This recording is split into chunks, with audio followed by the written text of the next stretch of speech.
Hey, bonjour les amis, Guy Plante ici, conférencier, formateur, consultant, coach. Écoutez, dans un premier temps, avant de vous parler du sujet, avant d'entrer dans le vif du sujet que je veux vous parler aujourd'hui, je veux juste à nouveau vous remercier infiniment. Je vous remercie infiniment. Il y a 2 jours, le 21 octobre précisément, je vous remerciais. J'étais reconnaissant envers vous tous pour le 2000 atteints sur ma page fan. Aujourd'hui, le 23, 2 jours plus tard, les amis, on est à 2500 et plus. Merci infiniment, vous donnez un sens à ce que je fais. Merci de partager quand vous le pouvez. Merci de commenter quand vous le pouvez et quand vous avez le goût de le faire. Alors sur ce, merci infiniment. Vous savez, la reconnaissance, c'est pas éternel. Alors je peux revenir souvent à vous remercier. C'est pas, comme je dis, c'est pas éternel, donc on peut se permettre de remercier très souvent. Alors merci du fond du cœur. Aujourd'hui, je vais vous parler de comparaison. Faites-vous partie de ces gens qui, comme moi, un jour ou l'autre, même encore aujourd'hui à l'occasion, ont tendance à comparer. Comparer ce que l'on a. Hein? À qui c'est pas arrivé de comparer sa maison avec celle d'un autre, sa situation familiale avec celle d'un autre, sa situation amoureuse avec celle d'un autre, sa condition physique avec celle d'un autre. Et se dire, ben, hey, elle ou lui, il est bien plus beau que moi. À qui c'est pas arrivé?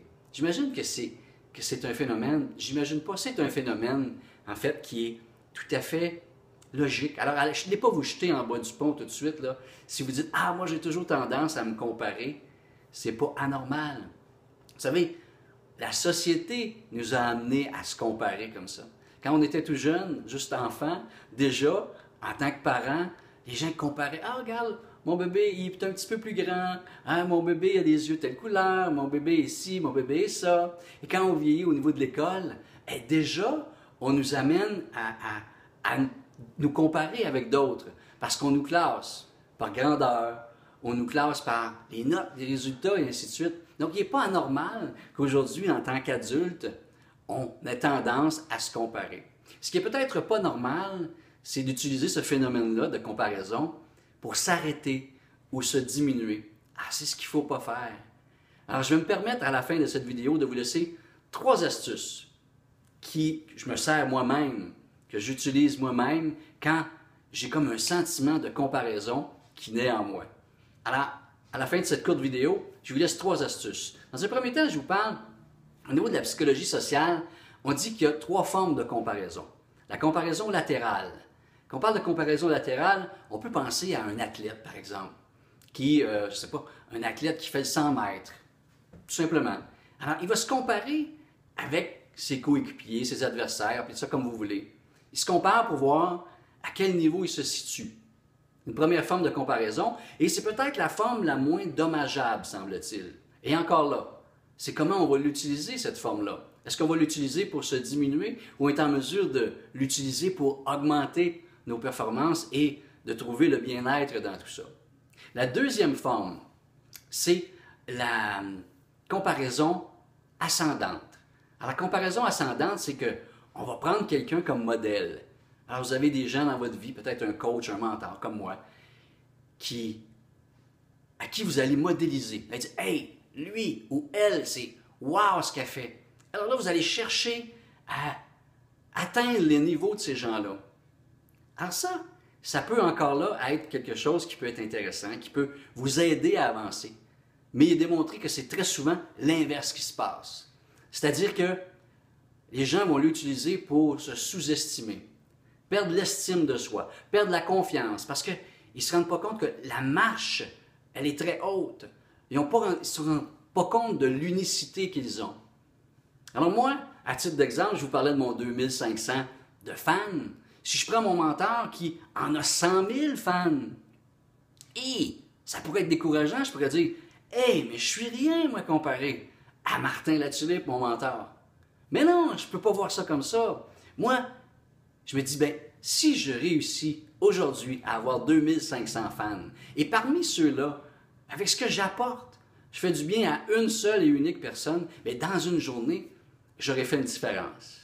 Alors, c'est comme ça que je vois ça. La troisième, c'est la comparaison descendante. C'est-à-dire qu'on va prendre quelqu'un qui, dans un groupe donné, qui peut ressembler à un groupe qui nous ressemble, évidemment, qui est inférieur à nous. C'est-à-dire qu'on le voit d'une façon inférieure. Il n'est pas nécessairement inférieur, mais pour nous, on le voit d'une façon inférieure. Et là, on s'en sert pour se dire « Oh, moi je suis comme ça, je suis au-dessus de la mêlée ». C'est très dangereux. Je n'ai pas besoin de vous expliquer en détail le danger que ça peut apporter, le narcissisme, de penser qu'à soi, de dire « Hey, c'est moi, je suis le meilleur ». Attention, c'est un danger encore là.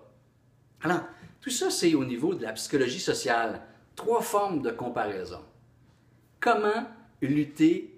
Parce que c'est normal, comme je vous disais tantôt, d'avoir une forme de comparaison constante. La société nous amène à ça, au niveau des performances requises et ainsi de suite. Alors, je vous donne 3 astuces. La première, je vous invite à vous faire un journal de réussite. Aussi loin que vous vous rappelez dans votre jeunesse. Allez aussi loin, remontez aussi loin que vous vous rappelez et notez toutes les réussites que vous avez eues. Et là, dites-moi pas « Ah, moi, j'ai jamais rien réussi ». C'est impossible. C'est impossible. Et dites-moi pas « Ah, moi, j'ai pas de qualité ». C'est impossible. C'est impossible. Vous êtes unique. Votre unicité. Alors, notez toutes les réussites que vous avez eues, ne serait-ce que la première fois que vous avez fait du vélo. Vous êtes passé peut-être d'un bicycle à 4 roues. Je ne sais pas si vous avez connu ça, des bicycles avec des petits trous en arrière pour tenir l'équilibre. Au moment où vous êtes passé aux 2 roues, c'est une réussite, ça. Au moment où vous avez fait votre première présentation en classe, c'est une réussite. Au moment où vous avez eu votre certification, c'est une réussite. Notez toutes ces réussites. Notez-la.